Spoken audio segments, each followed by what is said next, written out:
a lo mejor reconocen esta nota del periódico El Mundo. Este profesor es un profesor de historia, también lo estuve escuchando en YouTube para tener una idea más clara de cuál es su perfil. Evidentemente el profesor Gudmaru es un académico de alto nivel, un historiador excelente. Cuando ustedes lo escuchan hablar apenas 5 segundos y saben que es de esas personas que sabe todo de su área del conocimiento, ¿vale? O sea, es una persona bien estudiada, bien formada. Además, es docente de la Universidad Complutense de Madrid, que ustedes sabrán, pues esto no es cualquier cosa. La Complutense de Madrid es una de las casas de estudio más grandes de España. Y aquí dice que alerta de los retos de que la inteligencia artificial plantea a la enseñanza. Me llama mucho cómo empieza este artículo que dice: mandar trabajos no sirve porque los alumnos usan ChatGPT. Bueno, y además dice que ha vuelto al examen tradicional. ¿Por qué vamos a regresar a la manera tradicional de evaluar al tener la inteligencia artificial? O sea, ¿cuál es ese razonamiento que se tiene en los docentes para decir nuestra salvación es regresar a lo que siempre hemos hecho, al método tradicional, aun cuando nos hemos dado cuenta que eso no es lo que ha funcionado? Bueno, aquí está el profesor Gudmaru, les digo, un académico de excelente nivel, profesor de historia contemporánea, y lleva 17 años dando clase, ¿ok? O sea, estamos hablando de que el profesor no es improvisado, no es neófito, sabe de lo que habla. La primera pregunta que le plantearon dice: ¿qué ocurrió con sus alumnos el curso pasado?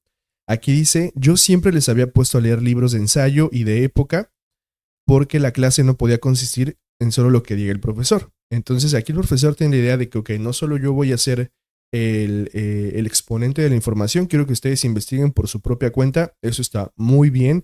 Incentivar el aprendizaje autónomo, muy bien en el profesor. En mis asignaturas no había examen, ellos debían leer 4 libros y hacer un trabajo comentándolos con bibliografía. O sea, la evaluación final era una especie de disertación, de comentario de estas obras. Esto no es muy novedoso o innovador en el campo de la educación. No estoy diciendo que no funcione.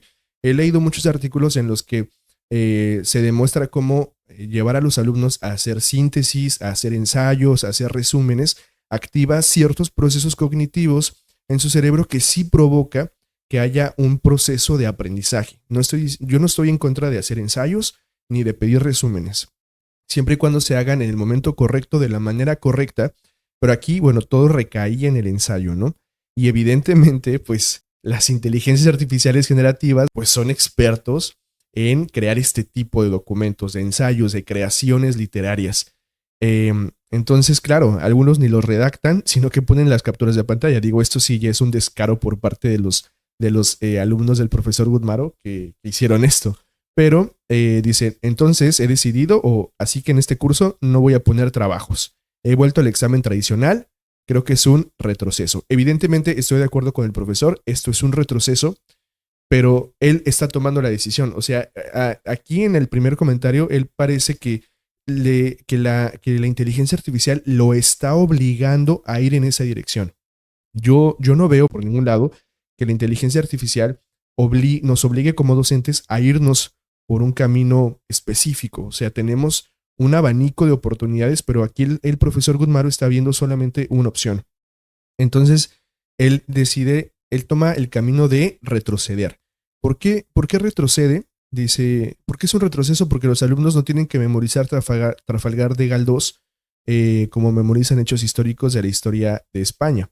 Ahora les mando un examen sobre los libros. Entonces ya no es una disertación sobre los libros, ahora va a ser un examen de libros y van a tener ahora los estudiantes que memorizar. Y luego dice: sus alumnos copian más que antes, y aquí estoy muy de acuerdo con lo que dice: siempre se ha copiado. O sea, la trampa siempre ha existido, la manera en la que los estudiantes le den la vuelta a los docentes, siempre se ha intentado, siempre ha existido eso. Y aquí dice: tener unos 5 plagios por evaluación. Solía tener unos 5 plagios, que probablemente no era mucho, supongo que este profesor tiene muchos estudiantes. Dice: ahora alrededor del 10% de la clase, incluso los alumnos de la primera fila, usan inteligencia artificial. Fíjense que el 10% de la clase no se me hace mucho para que este profesor esté diciendo: no, es que ya voy a tener que retroceder a los exámenes porque el 10% de la clase está usando inteligencia artificial. Para tener 120 alumnos, por lo menos la mitad debería estar utilizando ChatGPT. No sé a ustedes qué tanto se les haga el 10% de 120, no creo que sea mucho como para que entre en crisis, ¿no? Probablemente se podrá trabajar de otras maneras, hablar directamente, concientizar del uso de la inteligencia artificial, no sé, muchas formas que podría tomar. Ahora, ¿qué herramientas tiene la universidad para detectar la copia? Aquí habla del Turnitin, evidentemente ya hemos visto que ningún detector de inteligencia artificial sirve realmente para ese propósito. Ahora, ¿cómo sabe que los estudiantes copian? Esto se me hizo bien interesante porque si bien no tenemos detectores, todo el mundo sabrá que sí es cierto que los ensayos y sobre todo, bueno, digamos los textos de creación literaria en general suelen tener cierta estructura que se repite.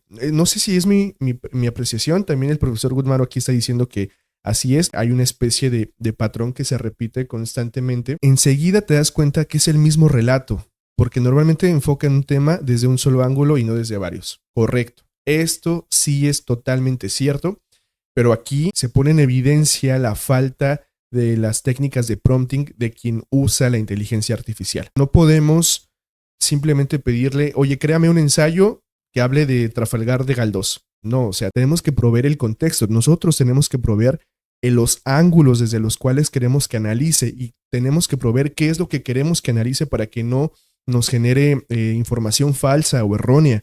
Entonces, yo creo que hacer un prompt bien hecho para crear un buen ensayo requiere mucho esfuerzo y un proceso cognitivo, no diría similar, porque probablemente no sea así o no sé, tendremos que investigarlo, pero un buen esfuerzo cognitivo para crear el prompt que me lleve a tener un buen ensayo. O sea, yo lo he intentado, creo que hacer un prompt que me lleve a tener un buen ensayo es cansado, es pesado, es complicado, es prueba y error y requiere cierta habilidad y requiere que yo conozca del tema del que voy a hacer el ensayo y requiere que yo conozca qué tipo de análisis quiero que se haga.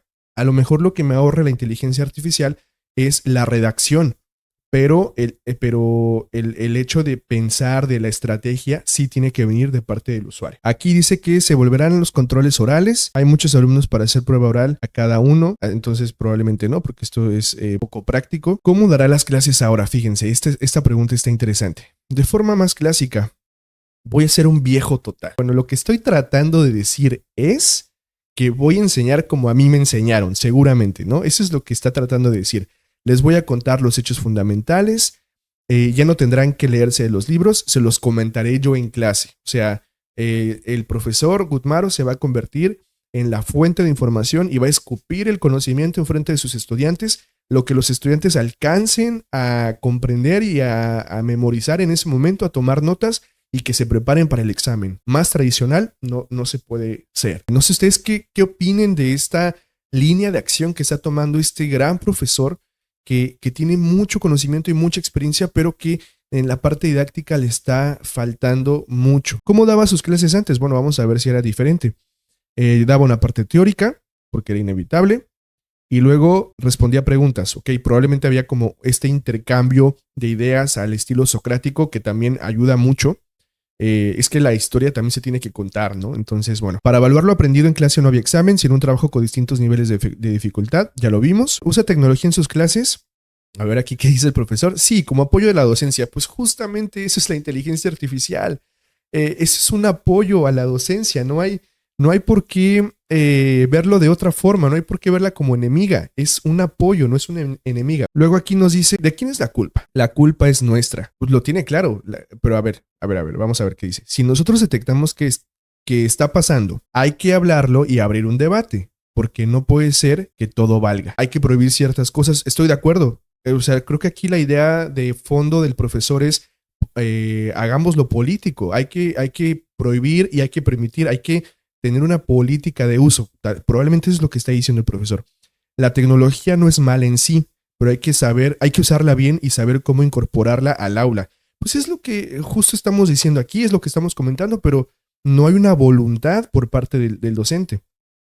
También deberíamos habilitar un mecanismo para que nos llegue la voz de los alumnos e incorporar su lenguaje a la docencia sin infantilizarlo, porque cada vez hay más desfase entre generaciones. Pero no todo puede ser YouTube o el cómic. Creo que es muy poco acertado este último comentario. No me gusta, no creo que sea correcto lo que está aquí diciendo el profesor Gudmaro. Entonces, bueno, digamos, la hipótesis del profesor Gudmaro es: si nosotros regresamos a lo tradicional, va a ser mejor que abrirle las puertas a una inteligencia artificial que nos va a cambiar toda la educación, que va a provocar que los estudiantes hagan trampa, a lo mejor le quite hasta el lugar a los procesos cognitivos. Y no sé si por ahí esté dudando también que le pueda quitar el lugar como docente, no lo sé. No sé a ustedes qué les parezca esta nota del periódico El Mundo. No sé si ya la habían visto, por ahí pueden decirme en los comentarios si ya la habían leído durante la semana. Les voy a dejar los links a todo para que le puedan dar una leída más detallada.